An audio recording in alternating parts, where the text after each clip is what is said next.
Buenas tardes. Bienvenidos al ciclo de actividades por videoconferencia que brinda el Colegio Público de Abogados de la Capital Federal. Hoy, como actividad organizada por el Instituto de Derecho Comercial que dirige el doctor Héctor Alegría, contamos con los doctores Carlos Tambuzzi y Nidia Singman de Domínguez, que nos hablarán en el módulo 6 de los contratos en época de pandemia, baja de contratos de servicios y tecnologías de la comunicación en pandemia, renegociación de contratos en tiempos de COVID. Les recomendamos que mantengan los micrófonos en silencio para evitar interferir en la locución de los expositores y de surgir alguna pregunta, la realicen vía chat. Ahora sí, les damos la palabra. Bienvenidos. Buenas tardes a todos, buenas tardes al doctor Carlos Tambuzzi, un amigo con una carrera judicial y académica extraordinaria, que lo vamos a escuchar. En segundo lugar, hemos convenido, es de común acuerdo, nos fue impuesto, que voy a hablar primero del tema de la influencia de la pandemia en los contratos, y después el doctor Tambuzzi hablará del tema previsto en el programa. Y bueno, me alegro de reencontrarme con ustedes en este curso que venimos dando desde que abrieron las puertas del colegio, organizado por el Instituto de Derecho Comercial, presidido por el doctor Héctor Alegría, al cual invitamos a todos los interesados que a partir del año que viene se puedan anotar y puedan concurrir. Es un instituto en el cual una vez por mes nos reunimos, invitamos a disertantes, nosotros mismos exponemos para el grupo que compone el instituto, siempre investigando y estudiando. Bueno, y hoy me toca hablar de la renegociación de los contratos. Ustedes dirán, todas las conferencias que escuchamos, y yo lo ratifico, en la parte final de la conferencia todos hablaron de cómo influyó la pandemia en los contratos, y de las figuras que prevé nuestro código para los temas como la teoría de la imprevisión, el abuso de derecho, la frustración de la causa del contrato, todo lo que lleva a que si no se puede cumplir el contrato o si hay que revisarlo. Como esto lo tocaron todos los expositores y en forma excelente, porque son todos académicos destacados, profesores, yo voy a tocar desde otro punto de vista este tema, que es cómo prevenir en los contratos mediante cláusulas que los abogados insertamos, cómo prevenir o cómo prever cuando suceden hechos extraordinarios o hechos como la pandemia, que pueden repetirse por supuesto, y pueden haber otros eventos similares pero distintos. Y el otro tema del enfoque que le quiero dar es el de la jurisprudencia. ¿Qué pasó con la jurisprudencia en toda esta época de la pandemia, ¿no? ¿Qué encontramos en los fallos? Entonces, bueno, primero vamos a ver, cuando hablamos de la teoría de la imprevisión y de otras figuras, decimos, bueno, ¿se puede pedir el reajuste del contrato? O cuando alguien pide la rescisión o la resolución o la terminación del contrato, podemos ofrecer ese reajuste. Bueno, ¿y qué entendemos por ese reajuste? ¿En qué consiste? ¿En una fórmula matemática? No. ¿En un tipo de proporción? No. ¿En que las pérdidas se repartan? Tampoco. Entonces vamos a ver qué entiende la doctrina y qué entienden los jueces, o qué entendieron los jueces en esta época tan particular. Para hacer un reajuste, para restablecer el equilibrio del contrato, ese sin alarma que cayó por esas circunstancias externas que no dependieron de las partes, sino que obedecieron a factores inevitables e imprevisibles, o una de las dos. A veces no importa tanto también, como lo dice la doctrina, que sea imprevisible o inevitable, sino que se haya roto el sin alarma y el equilibrio, aunque no estén previstos en el nuevo código el tema de la imprevisibilidad. Entonces, ¿qué es un reajuste? ¿Cómo se hace un reajuste de un contrato? Entonces, puso varios, entre los que están. En primer lugar, se debe respetar en el máximo nivel lo pactado por las partes y no proponer soluciones que cambien la esencia del negocio. Que el esfuerzo que hagan las partes sea auténtico, que se ofrezca información relevante, que haya una verdadera voluntad de alcanzar el fin, el objetivo, que es que continúe la vida del contrato.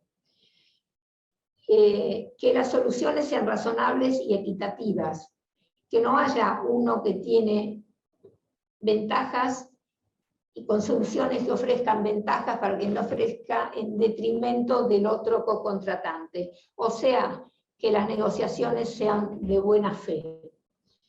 Que las propuestas que se hagan se fundamenten, que no sean propuestas teóricas sin fundamento. Que si es necesario, se pida la colaboración de expertos, porque muchas veces hay temas técnicos que las partes no pueden resolver.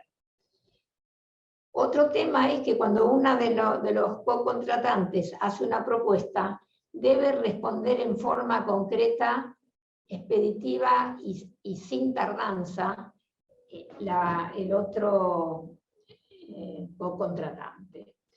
Se debe tratar de mantener la ecuación y el equilibrio del contrato y el verdadero sentido del negocio. Y todo debe llevarse a cabo con una conducta que evite los perjuicios o las soluciones que solo miran el interés de la parte interesada.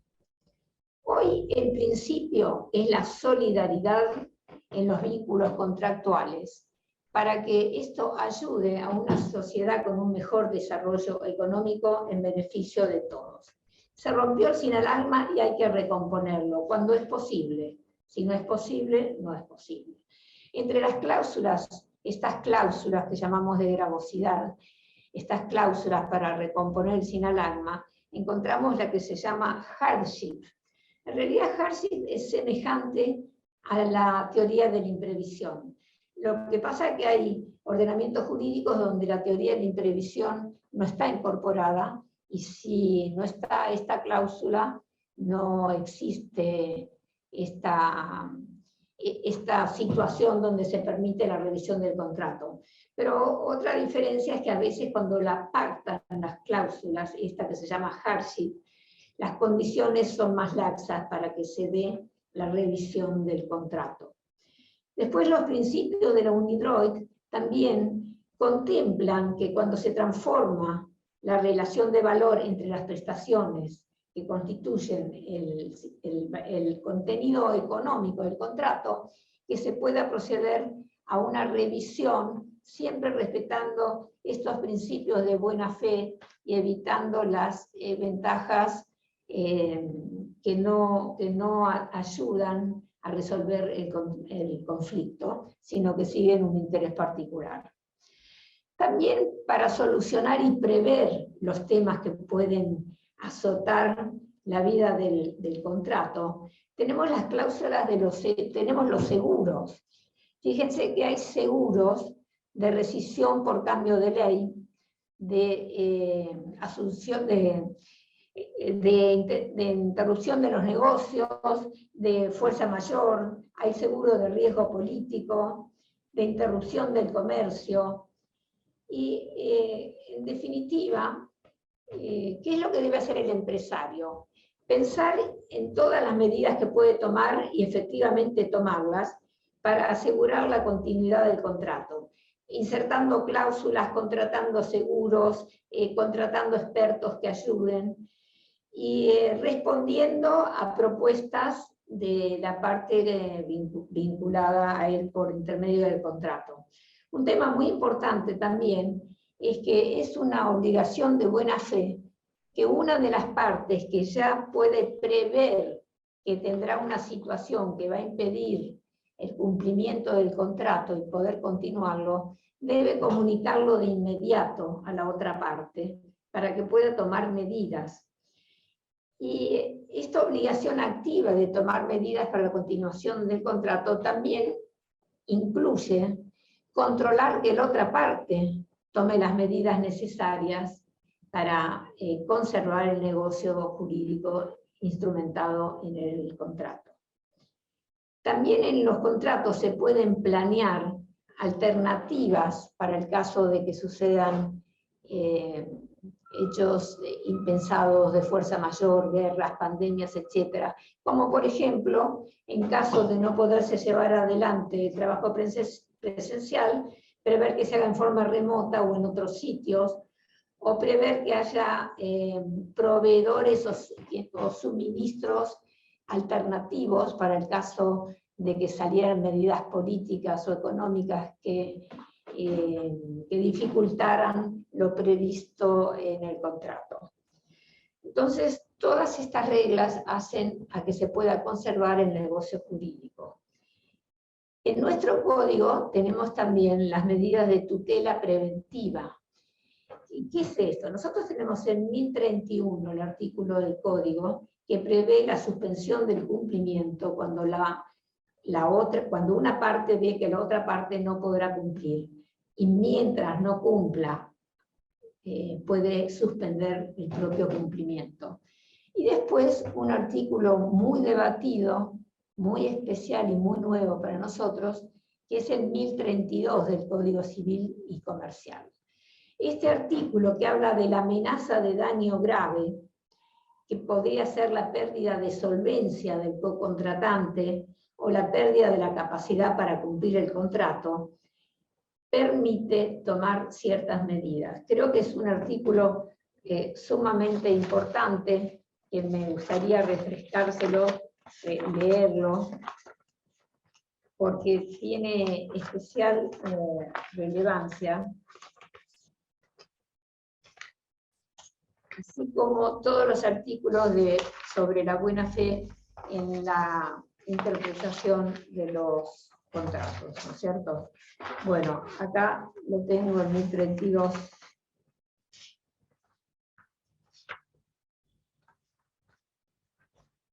Bueno, lo busco después porque no lo tengo acá, pero es un artículo que habla de la grave amenaza. Un momentito que voy a traer el código y no le...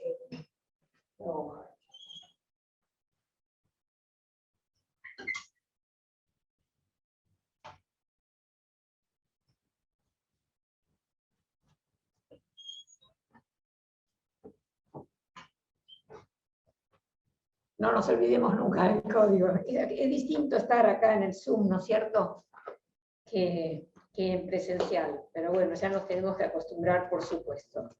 Bueno, leo el 1032.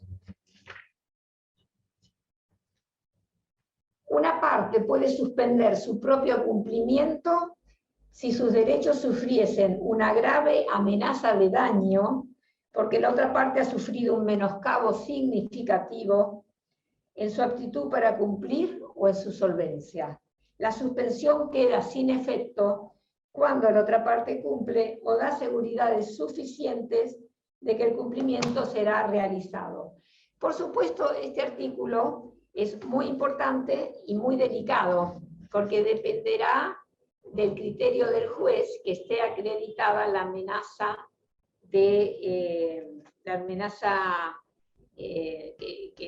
daño grave, porque es un tema obviamente opinable, porque la amenaza de daño no es que esté en quiebra, sino, por ejemplo, que pueda entrar en cesación de pagos, que se lo hubiera retirado un crédito, pero todo esto debe ser probado y, por supuesto, se van a deber ofrecer una caución que a criterio del juzgado en general va a ser real, a veces juratoria. Pero es un tema muy delicado porque con este instituto se pueden llevar a cabo acciones pertinentes u otras que no lo sean, cometiendo injusticias respecto al cocontratante. Bueno, me parece que acá hay un tema muy importante, que es como se puede revisar el contrato, las partes pueden llegar a un acuerdo o no. ¿Y hasta cuándo y hasta dónde puede actuar un juez modificando o integrando el contrato? Bueno, no tenemos una norma sobre esto, pero confiamos en que hayan buenos jueces honestos y que puedan ejercer eficientemente su función, que traten de recomponer el sin alarma con eficiencia y con honestidad. Ustedes saben que en el nuevo código los jueces tienen muchísimas facultades, más que antes, y dependemos mucho del actuar correcto y basado en derecho, y en la buena fe y en el conocimiento por parte de los jueces. Lo ideal es que las partes recompongan ese equilibrio que se ha roto para evitar que el juez intervenga. Yo he buscado casos de jurisprudencia y elegí uno que me parece muy importante. Bueno, recordemos que el artículo 1011, del cual habló mucho el doctor Misraji, si ustedes se acuerdan,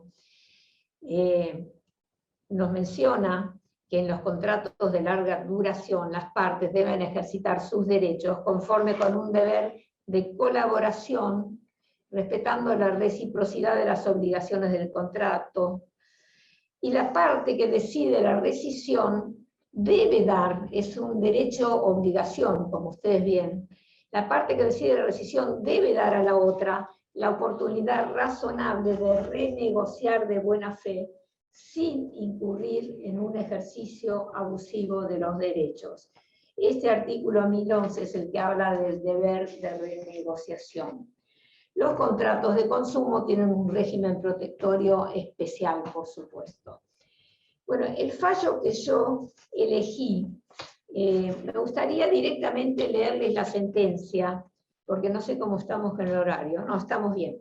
Se trata de un fallo sobre, se dio un crédito para construir vivienda, un crédito hipotecario con base al índice UVA.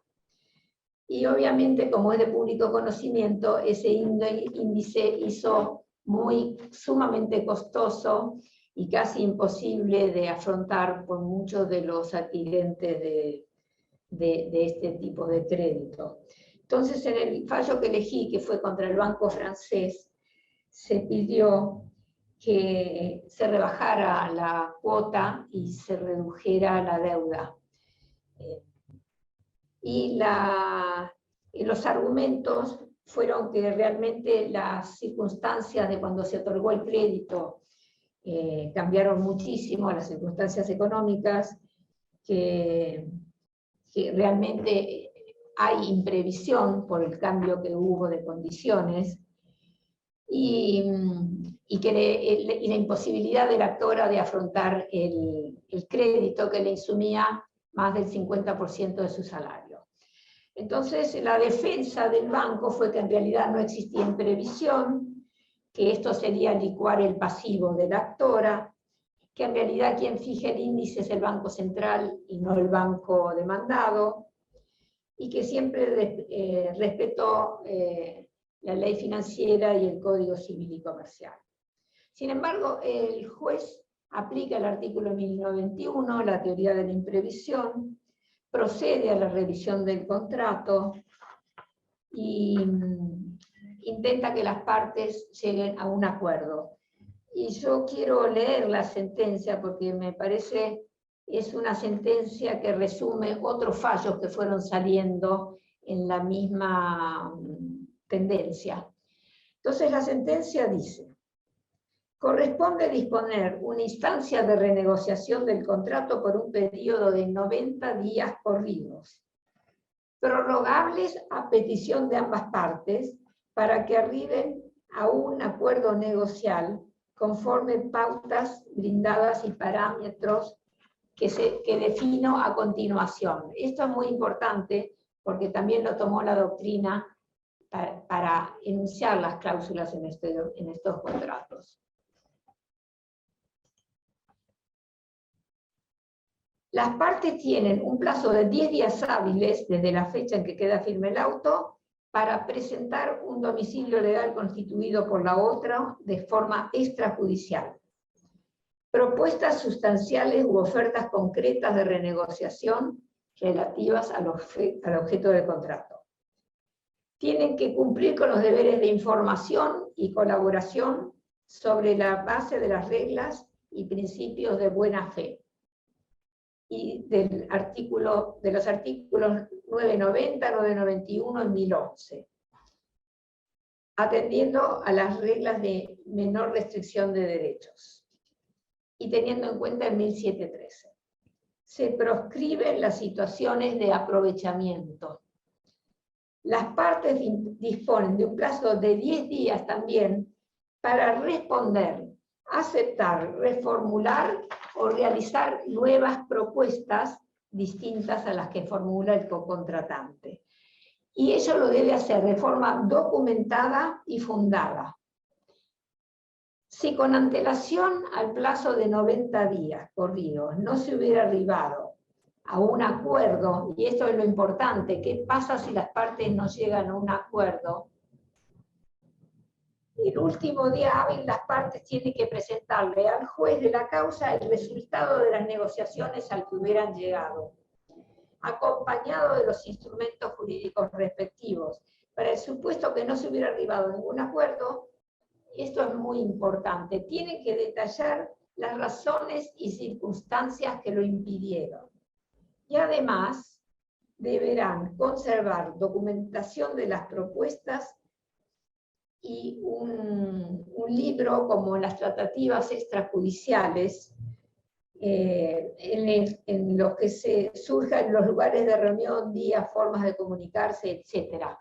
O sea que si las partes no llegan a un acuerdo, hay que fundamentar en el expediente, hacer saber a su señoría los motivos, pero no con un relato, sino con pruebas de qué se ofreció y fundamentado en qué bases. Estas serían las bases mínimas para negociar con carácter supletorio a lo que las partes puedan convenir en ejercicio de la autonomía de la libertad contractual. Entonces lo que dice este fallo es, señores, tienen un plazo para renegociar. Las pautas para renegociar son serias, tienen la base en la buena fe, ser expeditivas, no estar demoradas porque esto atentaría contra la seguridad jurídica, y quiero saber por qué no llegaron a un acuerdo. Porque en su caso, si el juez tiene que integrar el contrato o que modificarlo, tendrá una base en todos estos elementos que las partes le brinden. En otro de los casos se aplicó, se redujeron las cuotas, a pedido del consumidor se redujeron las cuotas para un plan de ahorro previo de autos o para un crédito de consumo, no para la vivienda, sino de consumo personal. Entonces, ¿cuál es la conclusión de todo esto? Que estamos frente a un derecho nuevo que viene desde antes, pero más acentuado ahora con el tema de la pandemia, que es un derecho flexible de solidaridad social, con reciprocidad, equivalencia y equidad como valores fundamentales, suya siendo siempre la buena fe, y la injerencia de los jueces con un límite que no lleve a alterar la libertad de contratar. Y siempre el límite es no causar un daño al otro, que deriva del artículo 19 de la Constitución y de todos los artículos relacionados con este tema. Bueno, como tengo que presentar al doctor Tambusi, que es un gustazo hacerlo, y él va a hablar también de un tema muy interesante, yo voy a dejar acá. Creo que las preguntas las vamos a contestar al final ambos conferenciantes, y las tienen que mandar por el chat.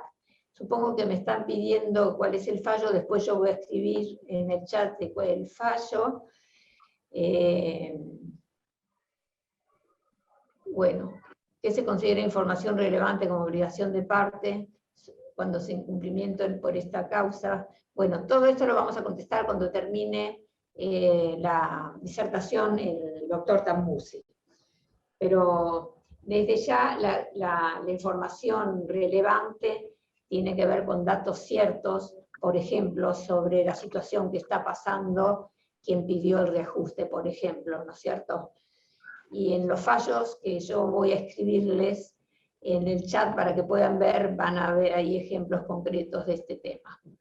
Bueno, entonces, paso ahora, Carlos, a presentarte. ¿Cómo no? ¿Te parece bien?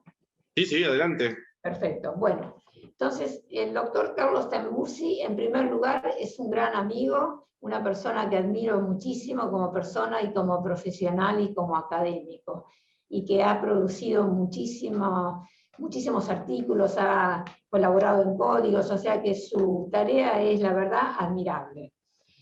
Y el doctor Tambursi ejerció libremente la profesión, es auditor legal de la Administración de Parques, fue de Parques Nacionales hasta el 2010, procurador adjunto de Asuntos Patrimoniales y Fiscales del Gobierno de la Ciudad de Buenos Aires, es actualmente secretario del Juzgado 18, Secretaría 35 del Fuero Contencioso Administrativo y Tributario de Cava desde 2013, es funcionario del Poder Judicial en la actualidad, profesor adjunto regular en la UBA, en Facultad de Derecho, cátedra del doctor Roberto Saba, en la asignatura de Derechos Humanos y Garantías y Protección Constitucional de Consumidores y Usuarios. Es docente en seminarios y cursos de posgrado sobre Derecho de Consumidores y Usuarios, egresado del programa de actualización de Derechos de Usuario y Consumidor, Departamento de Posgrado de la Facultad de Derecho de la UBA, codirector del programa de actualización en Derecho del Consumo, convenio ABA-UBA, presidente de la Comisión de Derecho Consumidor de la Asociación de Abogados de Buenos Aires, investigador asociado de la Cátedra Iberoamericana de Derecho del Consumidor, Universidad de Canabria, Santander, España.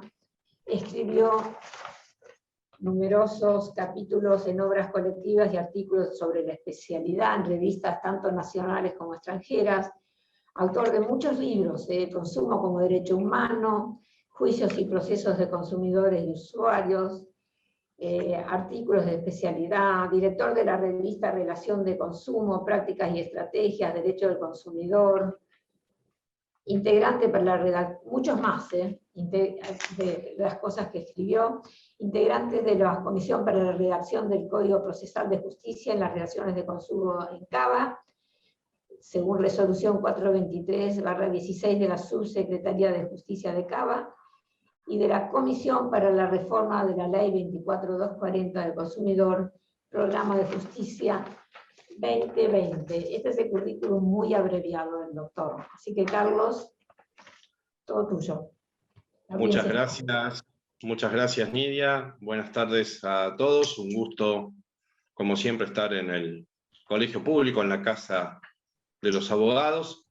Y me toca a mí referirme hoy desde la perspectiva de los contratos de consumo, es decir, aquellos en los cuales interviene un consumidor y un proveedor, a dos grandes problemas, dos grandes cuestiones que venían ya configuradas antes de la situación de emergencia y que, como pasó con muchos otros asuntos, la emergencia sanitaria patentizó, agudizó, hizo más evidentes, y también necesaria alguna respuesta jurídica a estos problemas, y que tienen que ver fundamentalmente no directamente con las consecuencias sanitarias, sino con la tecnología, la tecnologización forzosa de la vida, que para bien en la mayoría de los casos, que para agudizar algunos problemas en otros supuestos, trajo esto de no poder salir, de no poder comunicarnos, de no poder hacer contrataciones. De todas formas, esto ya venía perfilándose en materia de contratación de consumo y creciendo exponencialmente muchísimo antes. El fenómeno del comercio electrónico, voy a tratar de escribirlo lo más sucintamente posible, trae la fascinación de no tener límites de días y horarios, de no tener que prepararse para ir a ver ningún negocio, de tenerlo a disposición en el lugar de la casa donde tengamos nuestra computadora, sin distinción de horarios, sin distinción de países donde se encuentren los bienes o servicios que tenemos que contratar o que queremos buscar, produce entonces una tentación de consumo, una configuración cuya dimensión nunca ha visto la humanidad desde que está habitando con cierto raciocinio este planeta. Y que venía, como les digo, y en nuestro país también, acompasando al resto del mundo, pero al nivel nuestro, dado que tenemos un problema de gente sin conectividad, de gente con conectividad deficiente y demás cosas que no nos acompasan del todo con el ritmo del mundo en general, pero sí la opción por la compra web en los sectores que pueden hacerlo venía creando ya un hábito y por ende el abandono de los sistemas tradicionales de los consumidores para buscar bienes o servicios. Y esto los proveedores lo saben y empezaron de tiempo antes, insisto, a implementar estrategias, a veces ciertamente, a veces no tanto generosas para aquel que contrate por la web, sobre todo en el tema del precio, muchas promociones son únicamente por ese sistema, y de esa manera buscar tener una política de marketing mucho más manejable por parte de ellos y además mucho más barata. Manejable porque cuando uno entra al comercio web, ingresa al universo preestablecido por el proveedor y vemos lo que él nos quiere mostrar. Hacemos pases de pantalla, cliqueamos, vamos, venimos, suministramos datos sensibles como el código de seguridad de nuestra tarjeta a esas páginas y vemos y apreciamos solamente aquello que nos quieren mostrar. Muy difícil que podamos interactuar. Y más barata para los proveedores porque obviamente con un buen webmaster, como se dice ahora, que arme una bonita página de internet, con el asesoramiento del marketing, prepare los direccionamientos de los pases de pantalla al lado donde el proveedor le interese, se ahorra un montón de costos, un montón de empleados, un montón de horas hombre, de tiempo de atención y demás. Sin embargo, este abaratamiento de costos para los proveedores no siempre se corresponde con algún beneficio más para el consumidor, que no sea la comodidad. Son pocos los casos en donde el precio tiene alguna diferencia cuando es contratado por la web que cuando lo es por la vía tradicional. Pese a toda esta fascinación, entrar al mundo web, además de entrar al universo que maneja totalmente otro, aumenta la vulnerabilidad del consumidor por todas estas condiciones que les contaba respecto a que entramos a un sistema que nos muestra lo que su hacedor nos quiere mostrar.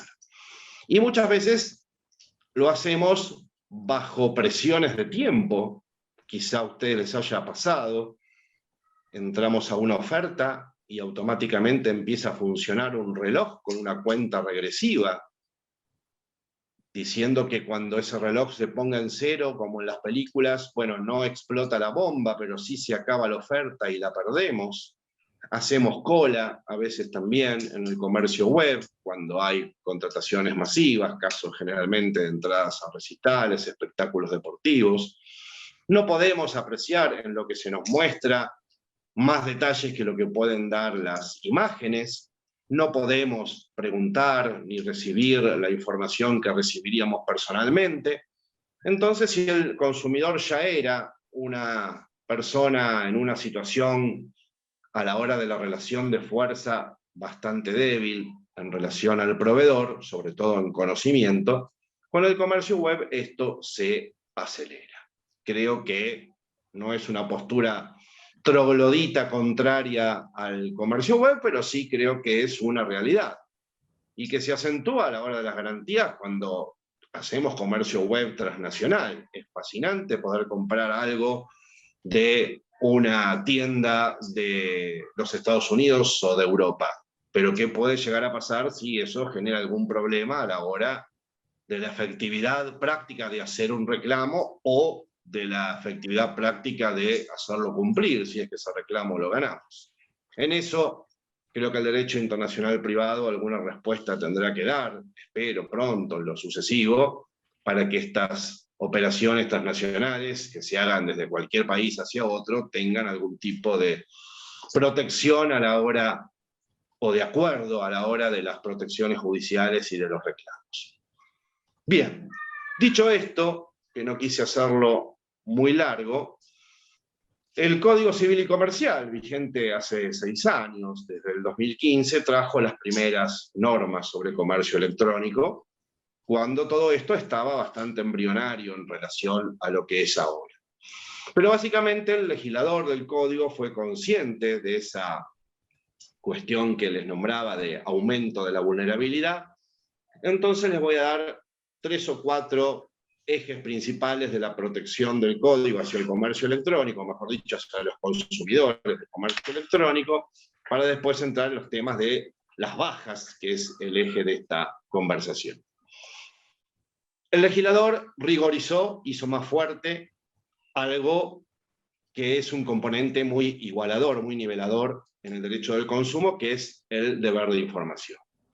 Entonces, en el artículo 1107, el legislador le va a imponer a todo proveedor que comercialice por la web informar a través del sistema que disponga en su formulación del negocio por la vía de las redes, el contenido mínimo del contrato, los riesgos del uso de ese sistema, quién los asume, y también, algo que ya nos introduce al tema específico de esta charla, la facultad de revocar o el derecho de arrepentimiento. Estos derechos, por supuesto, no subordinan su existencia a que sean informados por el proveedor. Es un deber del proveedor informarlos. Existen, obviamente, por imperio de la ley. Esto no siempre se verifica en la realidad. Son muy pocas veces en las cuales entramos a una página web y estos aspectos han sido verdaderamente cumplidos. ¿Quieren un foco de explosión de esta negligencia de los proveedores en cumplir con este deber legal? Los fraudes bancarios o las estafas de préstamos falsos, de invasión a tu home banking y limpieza de la cuenta y demás, que se han convertido en epidemia en los últimos tiempos y que contaron en algún momento con el desentendimiento de los bancos de estos problemas, contaron también con una constatación objetiva de la realidad. Los sistemas de home banking son vulnerables, entrañan riesgos para el que los usa. Entonces, algún día haremos quizá alguna otra charla sobre fraudes bancarios, pero desde el punto de vista del consumo no me cabe duda que es corresponsable el generador del riesgo y que es aquel que pone el sistema de comercialización de servicios bancarios a disposición del consumidor y que evidentemente no puede controlar en su intangibilidad o en su transparencia. El otro tema del comercio electrónico es la accesibilidad de las ofertas. Todas las propuestas de servicios son válidas mientras permanezcan en la web, accesibles al consumidor, que muchas veces es usado como anzuelo entrando a ofertas que ya han caducado o han terminado y que muy pocas veces advierten esa pauta temporal y nos direccionan a otras cosas que no son precisamente ofertas y es a donde el proveedor nos quiere llevar. Todo esto también tuvo una, creo que anticipación demasiado excesiva del legislador del código, que fue asimilar la forma escrita al soporte magnético que el código contempla desde el año 2015.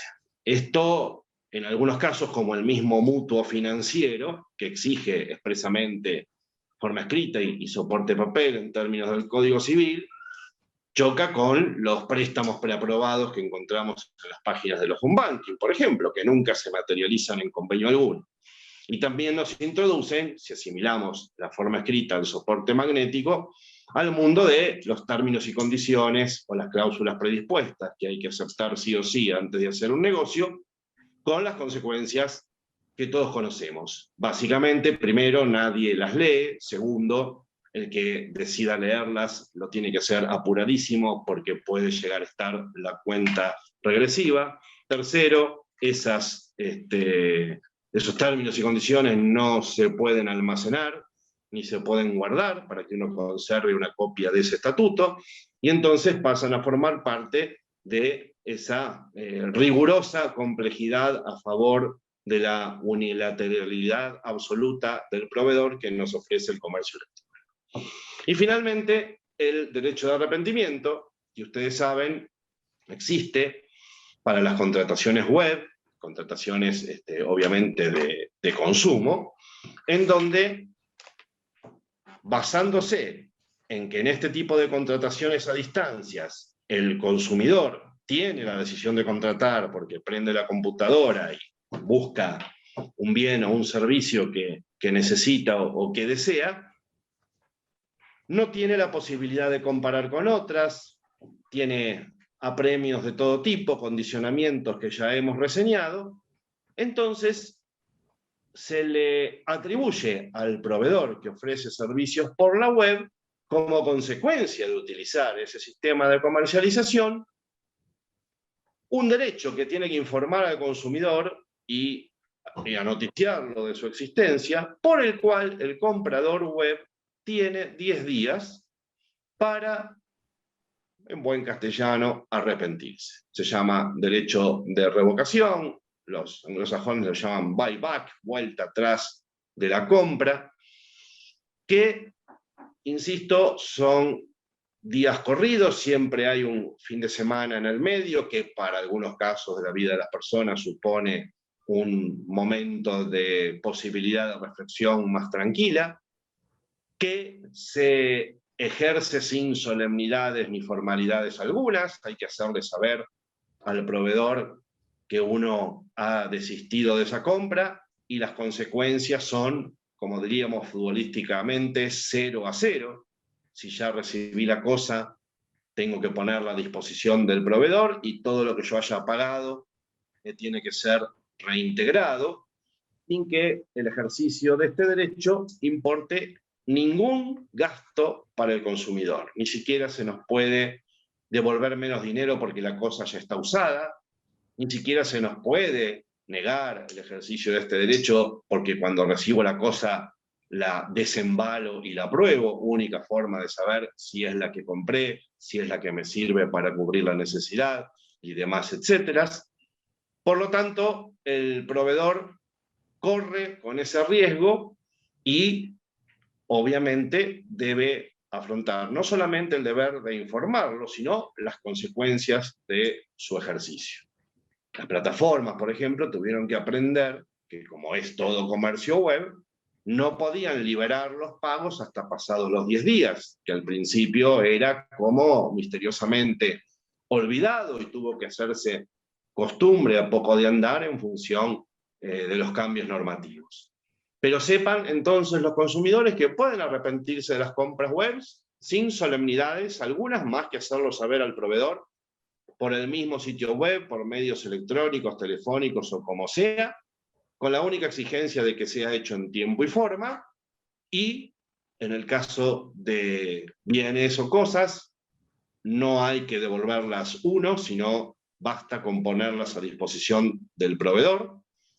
Y, repito una vez más, sepan que no puede tener consecuencia alguna, ni siquiera, insisto, considerar la cosa usada, retener gastos administrativos, gastos del envío oportunamente hecho, ninguno. Y es más, según el código, hasta el consumidor tendría derecho a reembolso de los gastos necesarios de conservación de la cosa que pudiese haber tenido que hacer si el proveedor no va a retirar la cosa que se le pone a disposición. Esto con los bienes es un poco más sencillo. Con los servicios tiene algunas aristas complicadas, sobre todo los servicios de ejecución instantánea, que ya se han cumplido, no podrían arrepentirse por una cuestión de lógica elemental. Y también en el código hay algunas excepciones que guardan también razonabilidades por distintos motivos. Por ejemplo, no puede haber derecho de arrepentimiento por temas de adquisición de programas de computación o videograbaciones, grabaciones sonoras y demás, por cuestiones hechas a medida, mediante especificaciones dadas por el consumidor, por prensa diaria, publicaciones o revistas, por una lógica cuestión de pérdida de actualidad, pero sepan que esas excepciones son al derecho de arrepentimiento. No quiere decir que el consumidor no tenga todos los demás derechos que le acuerdan las leyes. Lo mismo que con relación a que se haya pasado el tiempo para ejercerlo. Habré perdido la posibilidad de arrepentirme, pero obviamente si la cosa no funciona o el servicio tuvo algún problema, todos los demás derechos que la ley del consumidor y las leyes complementarias lo reconocen al más débil de la relación de consumo, siguen absolutamente vigentes. Lo único que se pierde por el paso del tiempo es esta operatividad de este derecho a arrepentirse.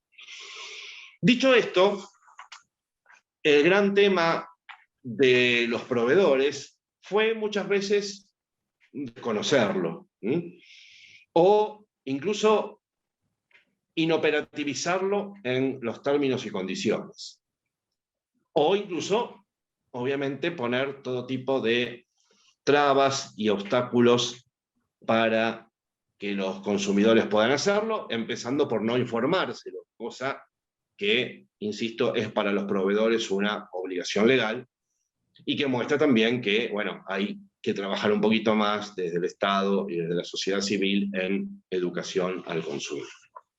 Vigente esto entonces de la posibilidad de arrepentirse del año 2015, en plena pandemia, la Autoridad de Aplicación Nacional, no hace mucho, estamos hablando de un año, octubre del 2020, por medio de la resolución 424 del mismo año, tuvo que particularizar algunas cuestiones relativas a la necesidad de que en las páginas web, en los proveedores de comercio electrónico, exista el llamado botón de arrepentimiento, que no es un botón, sino es un link, un acceso, un espacio en la página donde uno puede hacer un clic con el mouse y entonces se activa el acceso a ese sistema.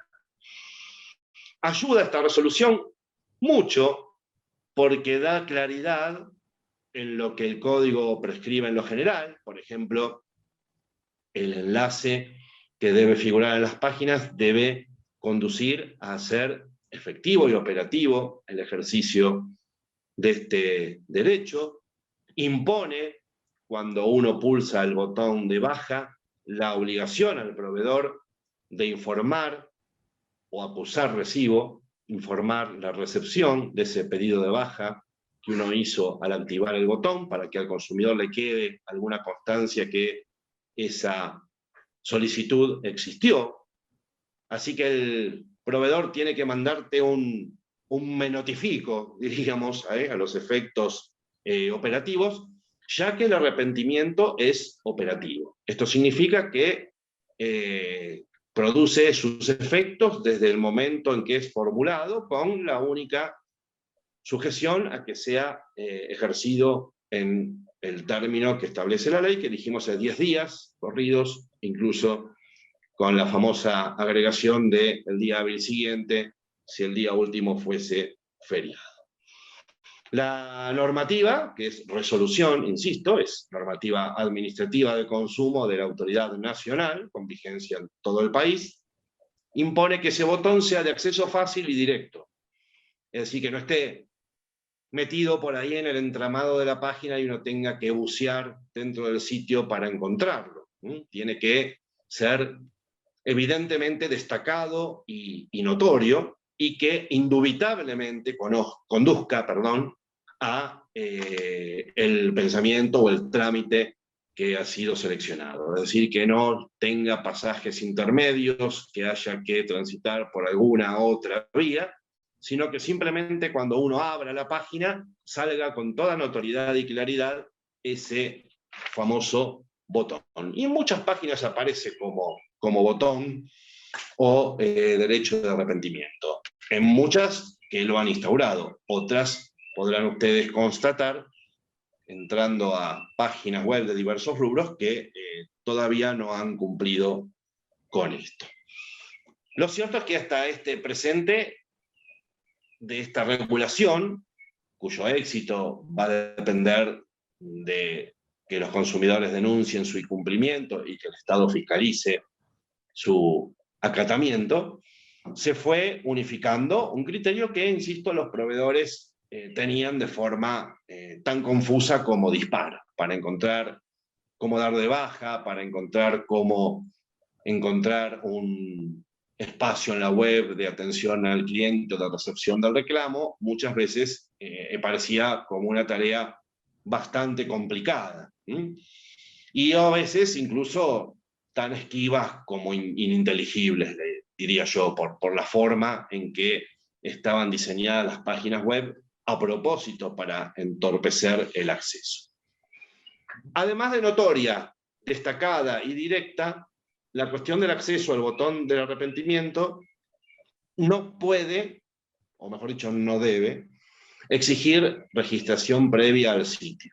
De forma tal que la expresión acceso directo esté plasmada en su más cabal de las formas. Nada de usuario, nada de contraseña, a los efectos de arrepentirse. Puede ser que uno no se haya logueado con el sitio, y sin embargo, si quiere comunicarle al sitio que ha desistido de esa operación, pues entonces tampoco deberá loguearse o realizar ningún acto de pertenencia para poder ejercer este derecho. Esto es consumidor, esto es derechos humanos, esto es operatividad plena, tanto en lo normativo como en lo operativo, porque se trata justamente de un derecho que es vehículo de satisfacción de necesidades humanas. Entonces, estando en juego valores de estas características, no pueden estar sujetos a ningún tipo de impedimentos, ni legales, ni operativos en la práctica. En su momento criticamos solamente algún punto de esta resolución, en tiempos donde las páginas web se actualizan a diario, se suben, se bajan cosas, se cambian, se agregan innovaciones y demás, darle 60 días hábiles administrativos, además, desde octubre del 2020 a los proveedores para implementar el botón de arrepentimiento, mientras la resolución que salió en octubre estaba en plena ebullición la pandemia, y con, obviamente, el manejo de la tecnología y los progresos tecnológicos nos pareció demasiado y debió haber sido más inmediato. No obstante, bueno, ahí quedó la observación y quedó la realidad en términos de lo que les contaba antes. Bueno, verán ustedes en qué sitios web entran y la verificación de esto cuando ustedes hagan el ingreso. Me consta que a ojo podríamos decir que no son los esperados en cuanto a volumen aquellos sitios web que han cumplido con esta ley. Así que hay que hacer ciudadanía y, como consumidores, advertir esto y hacerlo saber a la autoridad, y por supuesto la autoridad también puede hacer tranquilamente la fiscalización sin mandar inspectores a la calle, sino directamente desde sus oficinas. Esto en cuanto al botón de arrepentimiento. Pero más allá del comercio web, otro de los temas de los contratos, hechos no solamente por la web, sino incluso hasta en forma personal, y evidenciado como problema antes de la pandemia, era la figura del contrato cárcel. Es decir, contratos obligados a ser realizados por un tiempo determinado, y contratos en los cuales desde el vamos, por ejemplo, el proveedor toma previsiones en caso de que uno se quiera desvincular. ¿De qué hablo? Bueno, casos gimnasios que te obligan a contratar por un año, caso de cobros de meses adelantados, con lo cual el proveedor se asegura algún tipo de resguardo en caso de rescisión anticipada y después juega con eso, casos de obligación de preavisar, abusivamente volcada solamente como carga para el consumidor y no para el proveedor. Por eso decía yo contratos cárceles, contratos en los cuales es difícil salir. Y les digo dos fenómenos más. El impedimento de salida, cuando uno lograba contactarse, argumentando la existencia de deuda, era una práctica habitual. No le puedo dar la baja porque su servicio tiene deuda. Bueno, justamente estoy pidiendo la baja porque estoy en una mala situación económica, entonces no quiero que la deuda me aumente. Dame la baja, no me prestes más el servicio, no me lo sigas cobrando y después vemos qué hacemos con la deuda, pero corten con la baja y paremos el curso de meses acumulados. Y sin embargo, aún hoy me consta, muchas empresas utilizan como impedimento para la desvinculación del consumidor la existencia de periodos o meses adeudados, sobre todo en los servicios de ejecución continuada. Y la otra, cuando por ahí no hay impedimentos para las bajas, es, bueno, yo pido la baja un día 10, me atienden, supónganse que lo logramos, tengo el número de trámite de la baja, me dicen sí, cómo no, adelante. Bueno, la baja, entonces, hoy es día 10, va a ser operativa a partir de la facturación del mes que viene, porque nosotros cerramos el ciclo los días 28.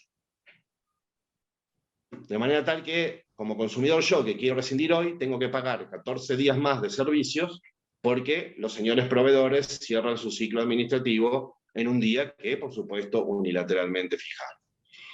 Y en muchos casos esto también se hace con la baja, o sea, el corte del servicio, por ejemplo, cable, a partir del día que yo la pido, pero después me lo siguen cobrando hasta ese momento. En algunos casos también ha pasado.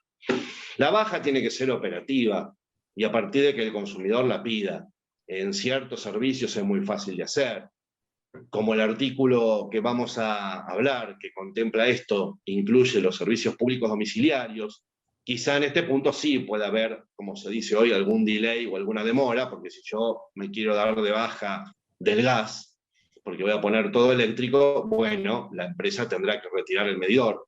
Entonces yo no puedo pretender que esto se haga al día siguiente. Pero después, cualquier otro servicio, en términos del 10-Quater, artículo 10-Quater, hay 5 partes del artículo 10 de la ley 24.240 de defensa del consumidor, agregado en 2016, sin cambiar la numeración de los artículos, por eso dice 10-Quater, prohíbe expresamente preaviso, mes adelantado o cualquier otro concepto para ser condicionante a la baja de servicios. Para todos los servicios, como les dije, incluidos los domiciliarios, y se hayan contratado de la manera que se hayan contratado. E incluso, la ley ya lo tenía para otros aspectos, introduce acá algo que ya vimos para comercio electrónico, el principio de igualdad de armas. Contraté por teléfono, puedo llamar y darme de baja por teléfono. Contraté por la web, puedo dar de baja por la web mediante el chat, el mail o la forma que tenga la plataforma de comunicarse. Lo mismo que para comunicar la revocación en el comercio electrónico.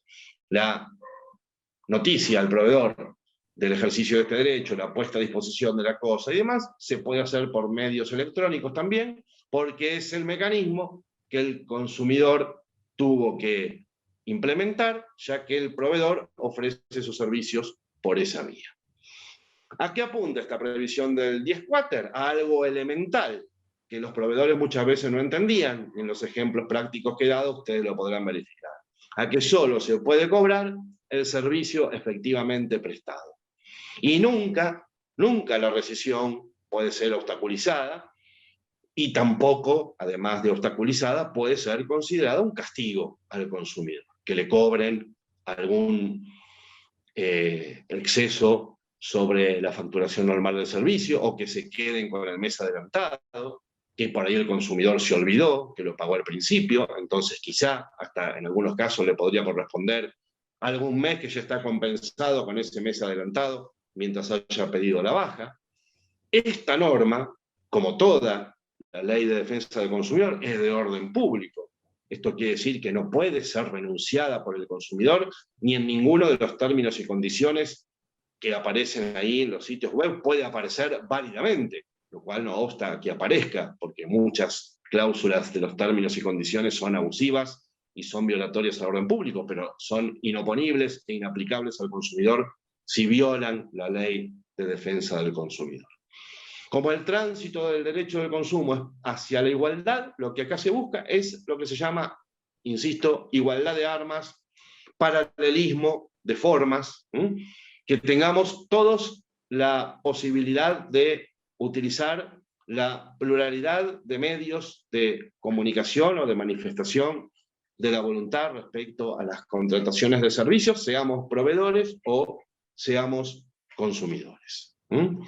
Después, si puedo quedar en contacto de alguna manera para enviar alguna jurisprudencia, que no es mucha al respecto en sentido judicial, sí hay bastante en derecho administrativo sancionatorio, de gente que ha hecho ese ejercicio de ciudadanía que yo les recomendaba al principio, y ha puesto en conocimiento de la autoridad de aplicación, sea Dirección Nacional de Defensa del Consumidor, en el Gobierno Nacional, sea, estamos en la Ciudad Autónoma, en la Dirección de Defensa y Protección del Consumidor de la Ciudad de Buenos Aires, y se ha hecho generalmente justicia en este punto, obviamente aplicando las sanciones correspondientes. El consumidor no obtiene una solución a su problema mediante la denuncia administrativa, salvo que en la instancia conciliatoria reciba alguna propuesta que le sirva. Pero también es bueno como disuasivo y como paso previo, si después uno quiere pasar a la acción judicial, hacer la denuncia administrativa para ir preconstituyendo pasos, actitudes y posiciones jurídicas, tanto nuestras como de la otra parte, e ir viendo cuál es la posición y la relación de fuerzas con, en este caso, lo que sería un eventual adversario judicial. Con este marco legal desde el 2016, y me quedan unos 10 minutitos nada más, quisiera agregar qué se hizo también en materia de derecho administrativo, complementando o reglamentando algunos aspectos del 10.4. También el botón de desvinculación, que no es el de arrepentimiento del servicio del comercio electrónico, es el botón de baja cuando uno quiere rescindir un contrato de un servicio. Desde la gestión anterior, desde el 2018, hay una resolución 316, que fue avanzada en la gestión siguiente, que obliga a los proveedores de servicios que tengan páginas web a tener en primer acceso, a simple vista, en caracteres destacados, el famoso botón ya de baja del 10.4 de la Ley de Defensa del Consumidor. Y además de eso, están obligados a llevar un registro en el cual conste todos los consumidores que han contratado por vía electrónica, con sus datos, la fecha de alta de esa contratación por vía electrónica, el dato de fecha y horas también de la solicitud de baja, el código de rescisión o número de reclamo si lo hubiere, y la forma que terminó el trámite. Ese registro lo tiene que llevar el proveedor y puede ser, por supuesto, auditado por la Autoridad de Defensa del Consumidor. Como Carlos, este 2018... Carlos, sí. Disculpa que te interrumpa, me manda un mensaje del colegio público. Si querés terminar, abreviar un poquito para que quede un poco para preguntas que quieran hacer o escribir. O le digo al 3 público, minutos más. 3 minutos más. Dale, 3 minutos. Y al público, si quieren hacer consultas, vayan escribiendo, porque si no después nos cortan el tiempo del Zoom. Ok, gracias. Perfecto. Bueno, esta resolución entonces previó el botón de baja originalmente para internet, telefonía fija y telefonía móvil y televisión por cable.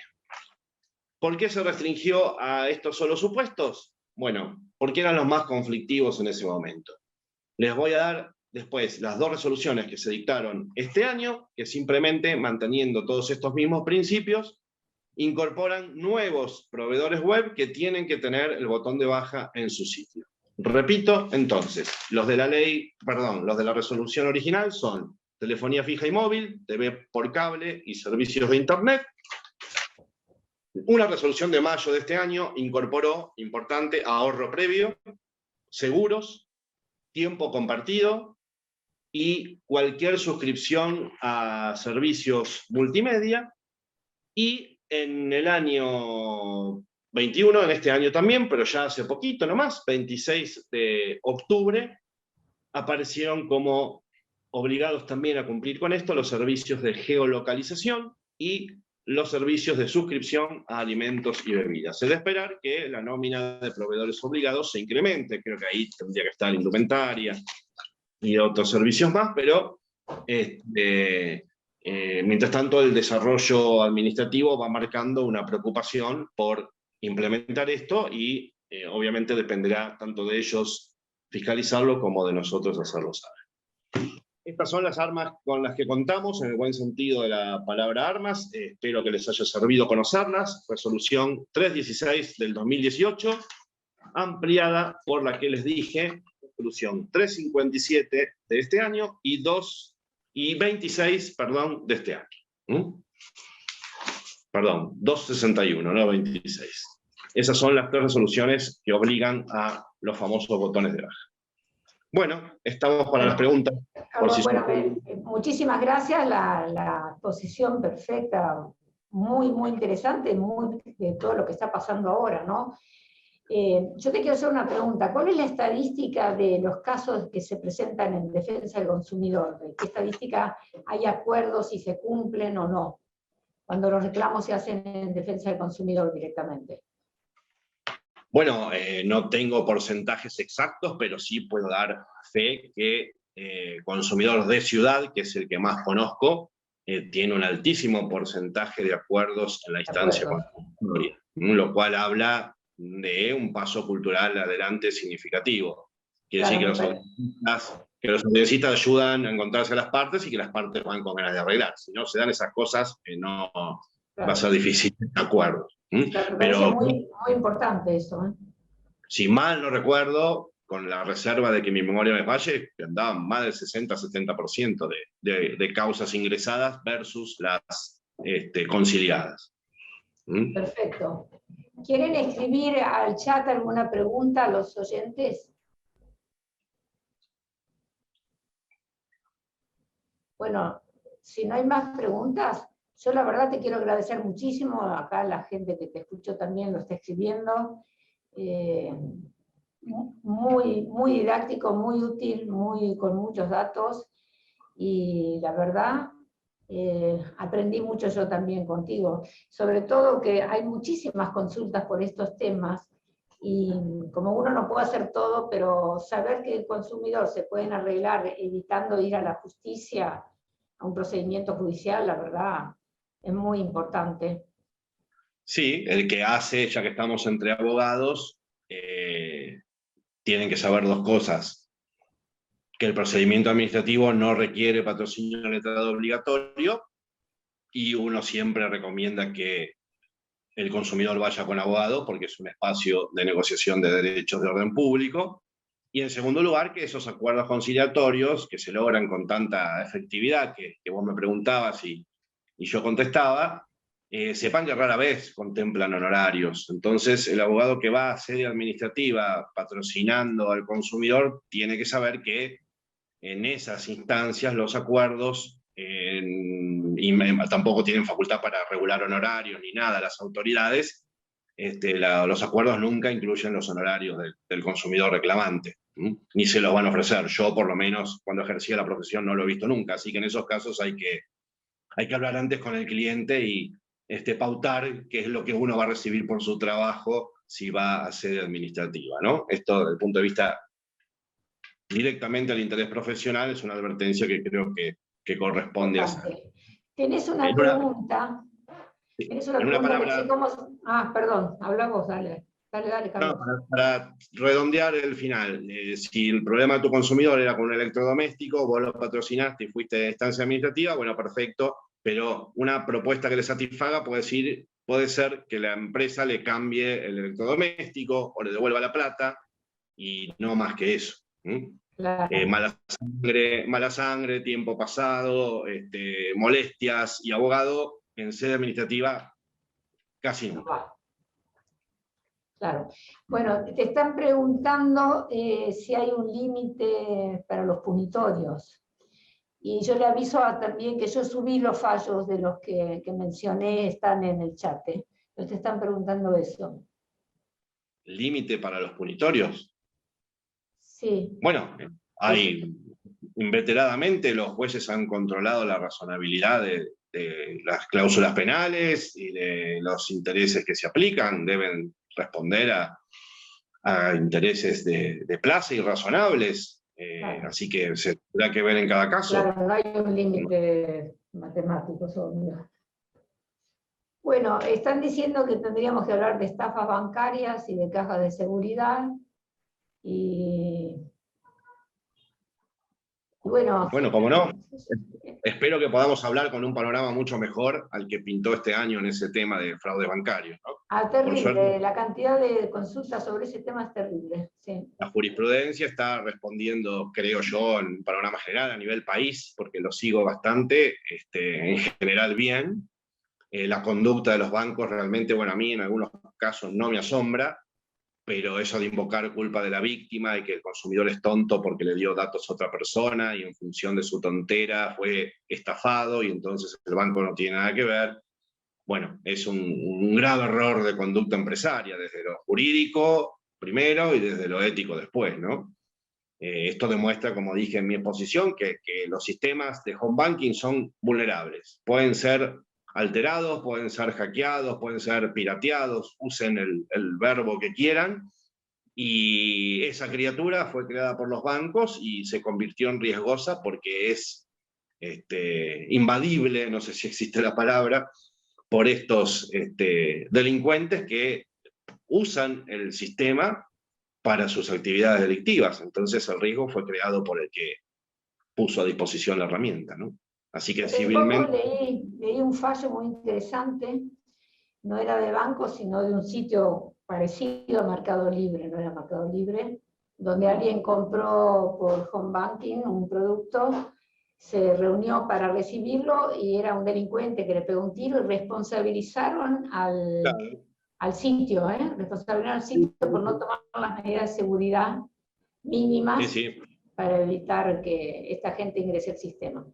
Sí, es un fallo que en ese sentido fue bueno, pero por otro lado, también sería tema de otra charla de un día, dice que el sitio no es responsable por la suerte del contrato que se celebra en ese sitio, que es algo que en materia de comercio electrónico venimos discutiendo mucho, ¿no? Si el sitio, la plataforma es completamente ajeno a la contratación o tiene algún protagonismo fundamental, yo creo que siempre lo tiene. Sí. Acá como hubo esto que vos contás de un delito y el que aparecía como vendedor simplemente se llamaba Daniel, resultó ser un delincuente, la Cámara encuentra el argumento central para decir, bueno, si dejaste entrar a alguien que vende y nada más se llama Daniel y no tiene... Claro, no ningún dato, claro.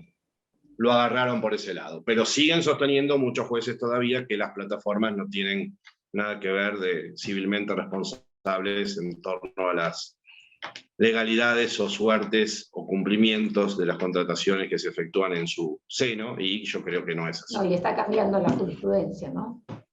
Más o menos. Un poco. Despacito. Bueno. No, hay un empate técnico entre dos formas de pensar. La solución, en muchos casos, la tiene el legislador. Espero que también se despierte. Claro. O sea que está dormido. Bueno. Les agradecemos a Carlos, te agradezco un montón. Nos quieren cerrar el Zoom y yo no quiero que lo cierren sin despedirnos. Muchas gracias. Gracias a los participantes. Y gracias a vos. Y creo que a las 9:30 juega River y vos sos de River, ¿no? Hay que salir volando, sí.